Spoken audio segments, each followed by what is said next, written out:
آخر كشف أثري لقوا الألسنة اللي مصنوعة من الذهب دي، لقوا منها 13 لسان جوه المومياوات اللي لقوها في الكشف الجديد.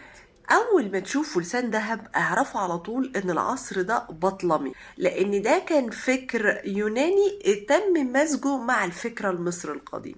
في روما وفي اليونان كانوا بيحطوا عملة ذهبية، لكن هنا في مصر كانوا بيحطوا لسان ذهب.